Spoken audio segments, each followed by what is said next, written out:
KSante's Q lets you slam down his weapon, dealing damage, slowing the enemy, and generating a Q stack. At 3 stacks, KSante's Q gets bigger range and a knock-up effect instead of a simple slow. KSante's W has 2 parts. During the first part, you are immune to CC and incoming damage gets reduced, while the second lets you dash in any direction. Enemies hit by the dash also get pushed back. KSante's E is a dash as well, but generates a shield at the same time. Your E has increased range when used on an allied unit, granting the shields to both of you. KSante's passive amplifies your next auto attack with bonus damage against an opponent after one of your spells has hit that opponent. KSante's ultimate damages an enemy and knocks them backwards while letting you enter your all-out form. If your target is next to terrain, you deal even more damage and knock them right through it. While in all-out form, you lose tank stats and crowd control, but you gain increased damage, mobility, and omnivamp. Your passive now deals bonus true damage, your Q has a lower cooldown but no longer slows, and your W is faster and deals more damage but no longer pushes back. Additionally, your E spell now allows you to freely dash through terrain. Okay, so now that we are all on the same page, we can finally get into the actual KSante guide. You max Q first, W second, and E last. The most popular keystone is Grasp of the Undying, and you will see why exactly with real example clips throughout the video. Your minor runes are Demolish, Conditioning, and Overgrowth. For your secondaries, Presence of Mind and Legend Tenacity are quite good, but other options are viable too.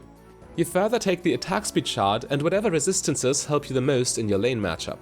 For your build, you buy pure tank items, but you absolutely have to mix and match them in a way that lets you answer the threats on the enemy team efficiently.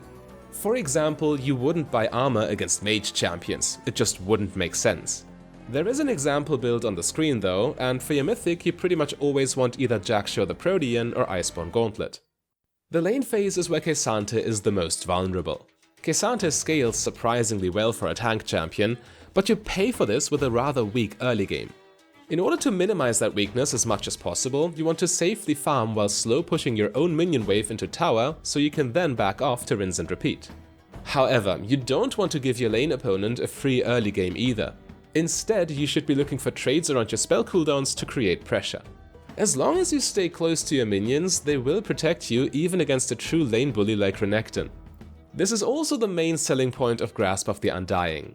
The rune provides good value in lane, making your trades more effective. You still have to be careful, but as long as you play around your Grasp cooldown, you should be fine. One of your bread and butter combos is to wait for Grasp to be ready and then go for a quick dash Q auto attack. You are triggering your keystone and your passive at the same time for maximum value without needing to overextend. This combo is naturally even better when you also prepare your Q3 knockup beforehand. The extra range makes it both easier to land and less punishable, so you can trade even more favorably. However, it is important that you don't overcommit even if it looks good for you and you got the upper hand. Get your trades in and safely retreat before you can get punished. Should you instead get greedy and all in during the early game, the enemy jungler will have way too easy a time to punish you. Staying safe and playing around your cooldowns during the early game is pretty intuitive and straightforward, and it will make your life much easier. But there is one big pitfall, a trap many KSante players fall into, and you have to be aware of it in order to avoid it. I'm talking about the pitfall of overestimating your level 6 power spike. Having your ultimate might be nice, but at level 6 you are still in the early game, so strong laners will still destroy you even if you were able to outfarm them. Again, greed is your worst enemy here. Even if you think you can land a good ultimate to go for the solo kill, chances are a strong early game champion will still come out on top. Additionally, you run into the same problem of overcommitting your resources. You now suddenly have nothing left when something goes wrong, and as a result you are a free kill for the enemy jungler. Ult and W are powerful mobility spells that could let you escape, but committing them in an all-in means you are a sitting duck. But if you instead stick to the safe plan of farming and slow pushing, you are not even forced to play into your lane opponent's stronger early game. Quite the opposite. If you don't need to base for anything, you can use the downtime until the wave bounces back for a quick roam to create value for your team. Anyway, you won't always be in a losing matchup. In games where the enemy top picks a weak early game champion too, KSante is suddenly in the driver's seat. KSante absolutely bullies other scaling champions with his combo, and now they are the ones who need to be careful. In lanes like these, you can actually punish the enemy extremely hard for bad trades. Should they get low enough and still greed for your slow-pushed minion wave, even solo kills against them are very much possible. It is really the best case scenario, since you essentially get the best of both worlds. In lane, they can't really deal with your slow push strategy, so they end up taking one bad trade after another. Therefore, you can freely scale and get to your amazing late game. But you might be wondering, is your late game even that good? KSante is a tank. There is no way he outscales a hypercarry like Nasus, right? Well, feel free to have a look.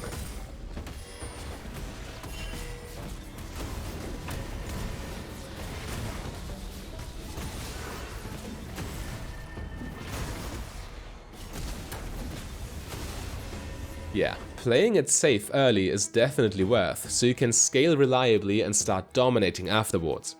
However, every lane phase has a certain tipping point.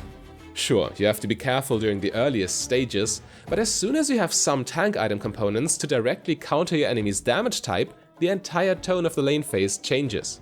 It is at this point where you no longer need to be afraid to go all in, since you deal tons of damage with your combo, while even lane bullies cannot touch you anymore.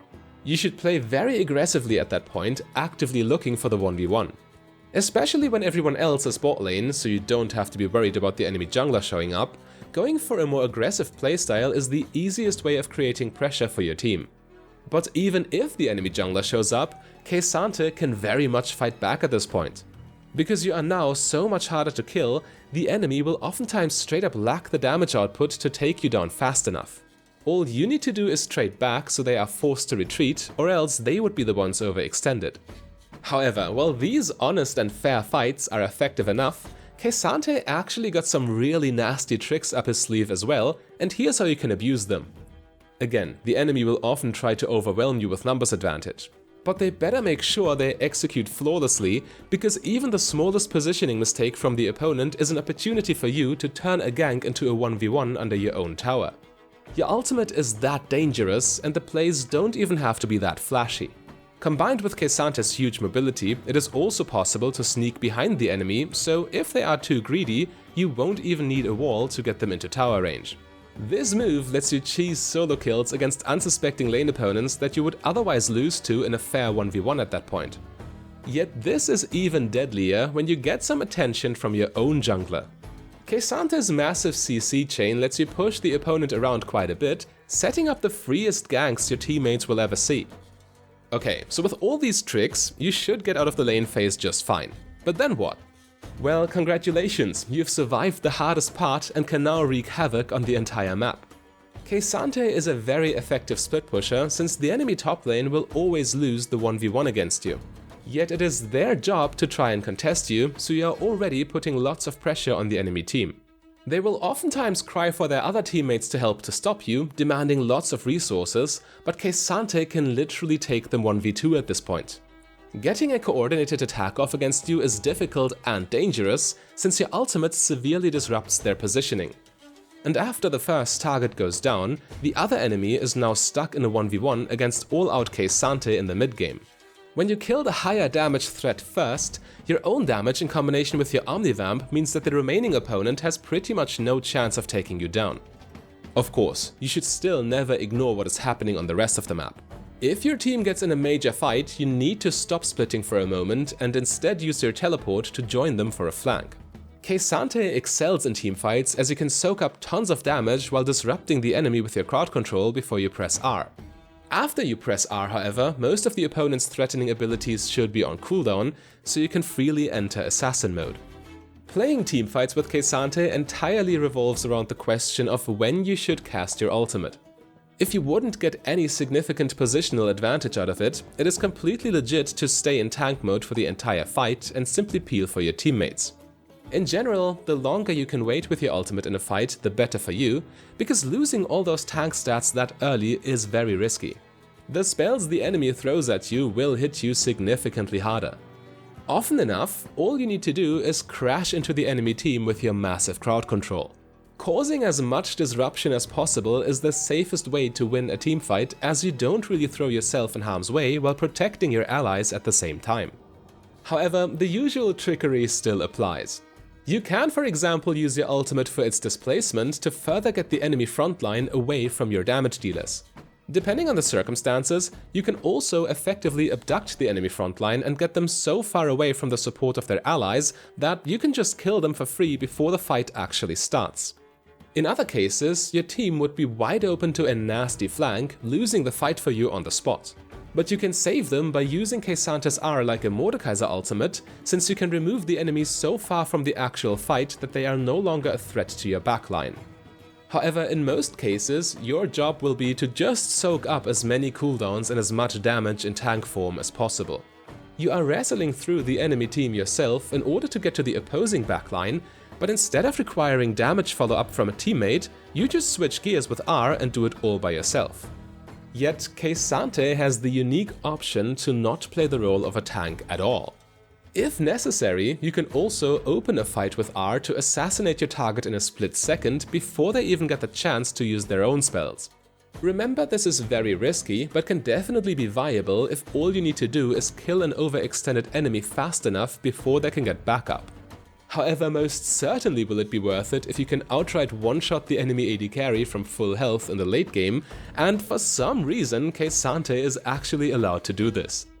So that's KSante's general game plan, but if you want to dive deeper and learn about the strategies used by the best KSante players on the planet, then click the link on your screen right there.